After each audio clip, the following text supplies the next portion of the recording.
కళా దర్బార్ని ఇంత గొప్పగా ఏర్పాటు చేసినందుకు మరి రంగారావు గారి కష్టం, అదేవిధంగా ప్రాస్మణి గారి ఇష్టం, ఇవన్నీ కూడా కలయికతోటి ఈ కార్యక్రమం ఏర్పాటు చేసి ఈ వేదిక మీద పెద్దలందరూ కూడా ఇంత చక్కగా కూర్చోబెట్టి ఇంత కళారంగాన్ని ఇట్లా ముందుకు తీసుకెళ్తున్న వీరికి మనం శిరస్సు నమస్కారం తెలియజేయాలి. ఇవాళ ఏ కార్యక్రమాన్ని ఏర్పాటు చేసినా దాని వెనక ఎంతో కష్టం ఉంటుంది.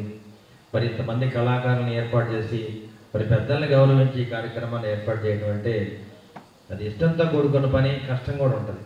ఇవన్నీ కూడా గమనించాలి. మేము కూడా ఒక 20 ఏళ్ళు సాత్లూరు మీరు వచ్చారు. సాత్లూరు మన నాటక కళా పరిషత్కి 20 ఏళ్ళు మేము మెయింటైన్ చేసాం. మీరు చాలాసార్లు వచ్చారు. మీరు గుమ్మడి గోపాలకృష్ణ గారు వచ్చారు. ఒక రహస్యం చెప్తా, మీరు మాకు చుట్టాలి, అదేంటంటే తర్వాత చెప్తా. అవును, మా కోడలు గారు చుట్టాలి. అదేవిధంగా మేము 20 ఏళ్ళు నాటక రంగాన్ని ఏర్పాటు చేయడం జరిగింది. కళా పరిషత్ని, యువజన నాటక పరిషత్. దానికి మురళీమోహన్ గారు, కోడి రామకృష్ణ గారు, ఆరుదుల దాసన్ నారాయణరావు గారు, చాలా పెద్ద పెద్దోళ్ళు వచ్చేవాళ్ళు. కాలక్రమేణా దాన్ని మెయింటైన్ చేయడం చాలా కష్టం అయ్యేదన్నమాట.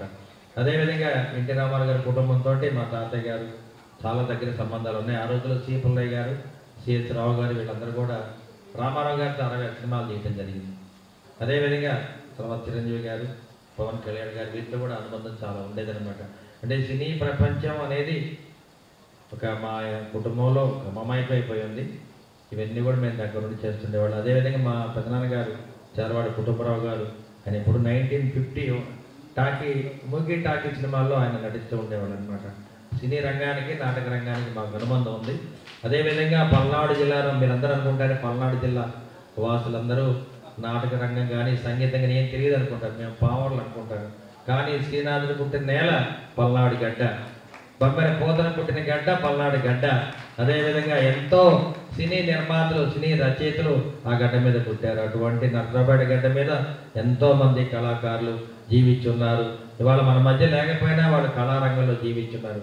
అటువంటి గొప్ప చరిత్ర ఉన్న మా పల్నాడు గడ్డని మేమందరం కూడా గౌరవించుకుంటాము. అదేవిధంగా 20 ఏళ్ళ చరిత్ర తిరగ రాసిన గడ్డ నర్సరావుపేట గడ్డ.